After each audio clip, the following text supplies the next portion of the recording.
3 attempts were made on my life during these months, and it is clear that FBI surveillance information was being given to street gangs involved in these attempts. That the FBI and Mafia elements were in very close coordination is unquestionable to me. I have no doubt about it at all.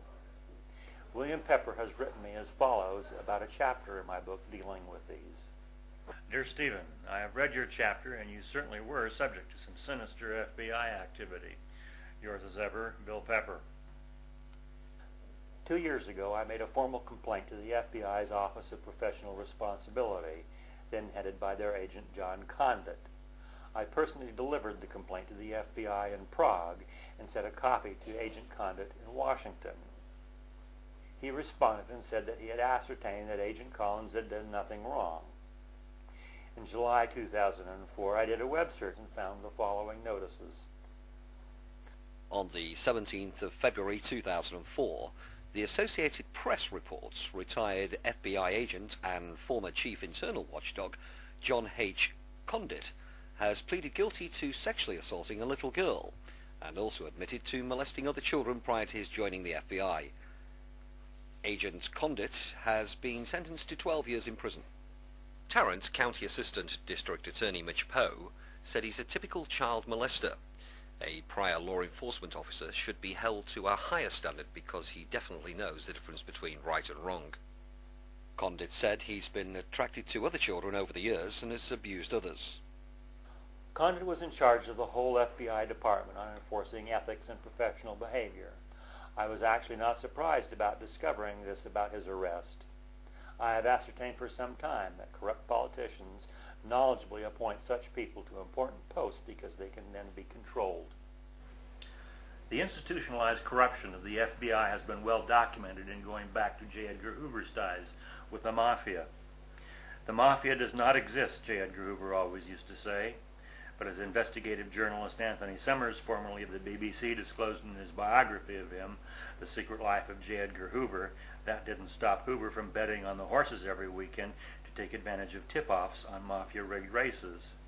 Hoover was living with his gay lover, Clyde Tolson, who also worked for the FBI as assistant director, and the mob had intimate pictures of the two of them that Hoover could not afford anybody else seeing. Former mobsters have testified to this. Researcher and author Matt Wilson has written the following about Hoover and Mafia bosses Frank Costello and Carlos Marcello. Hoover's alliance with the mob did not entirely escape the notice of individual FBI agents who noted that Hoover would sometimes travel to Manhattan, where he would meet mobster Frank Costello in Central Park. A relationship between Hoover and Costello, the reputed prime minister of the Mafia, cemented the wider alliance, which included Carlos Marcello. Groomed by Costello, Marcello inherited as well as cultivated the incredible degree of power that stemmed from corrupt law enforcement officials like Hoover. The third element in this unholy alliance was H.L. Hunt, the Texas oil billionaire. As William Pepper discovered, Hunt had a personal red telephone directly from his desk to Hoover's FBI office. Pepper has written as follows. Billionaire oilman H.L. Hunt, who had been dead since 1974, had close ties with people and institutions emerging as pivotal players in the conspiracy now unfolding. I approached his former chief aide, John Carrington, who offered many new revelations on Hunt's close ties to the FBI and the Mafia. Carrington confirmed that a closer relationship than had ever been publicly known existed between his ex-boss and FBI Director J.Edgar Hoover, which even included a direct line red telephone in Hunt's desk drawer. In recent years, a banner shareholder on my behalf would also have dealings with FBI agents Gib Wilson and Ernie Herbert in Utah. They would contact FBI agent Jackie Zapocasta in London. This list of FBI agents includes those I have either had direct dealings with or whose activities have been reported to me. This amounts to about 15 agents. In 2001, I therefore asked for a Freedom of Information disclosure of all FBI files on me. The result was surprising. FBI agent John Kelso in Washington replied and wrote as follows. Dear Mr. Requa, this is in response to your Freedom of Information Privacy Act's request on the above subject. To promptly respond to our requests, we concentrate on identifying main files in the central record system at FBI headquarters.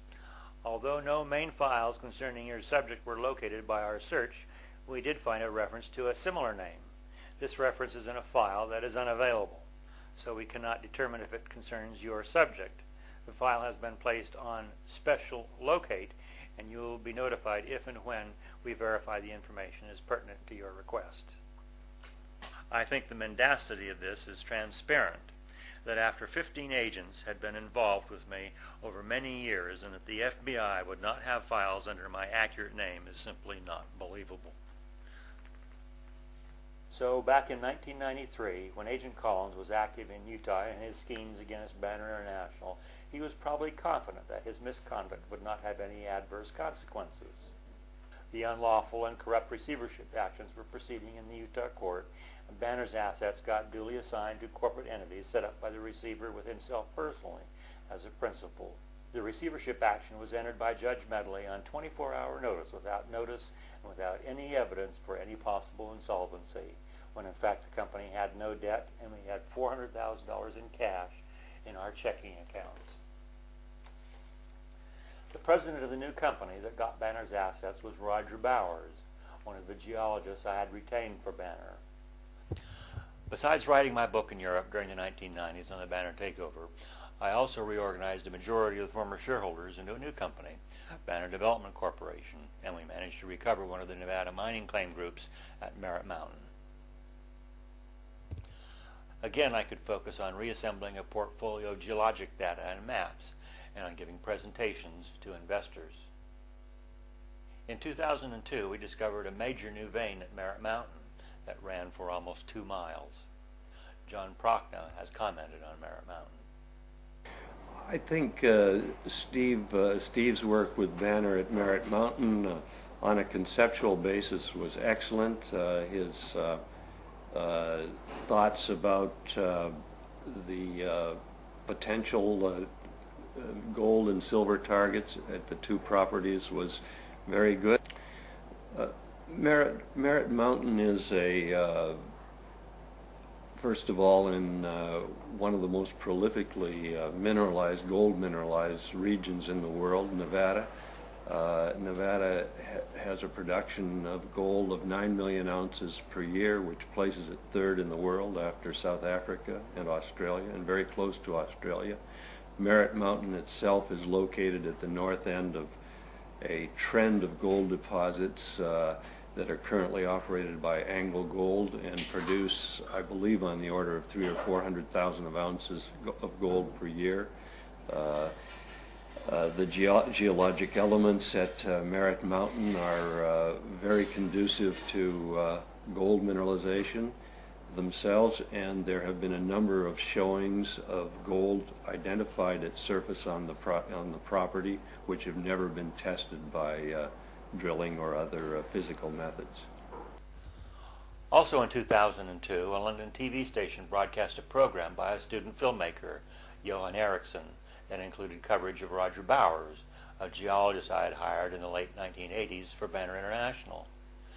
Bowers had allied with the California stock manipulators in 1993, and he became the president of the company the receiver set up personally to defraud the Requa Hoover files and the Nevada mining claims during the corrupt receivership proceedings. The time had come to face Stephen's arch-enemy, Roger Bowers, the man who became president of the company that took the Requa Hoover files away from him. Stephen's allegation was that Bowers had initiated numerous mining ventures using information he had found in the files. Pulled essentially all of the files, and there's not that many of them. I have pulled all of the files in their original storage boxes, and I will make them available to you to look at, but I cannot reveal the location of where they're stored permanently.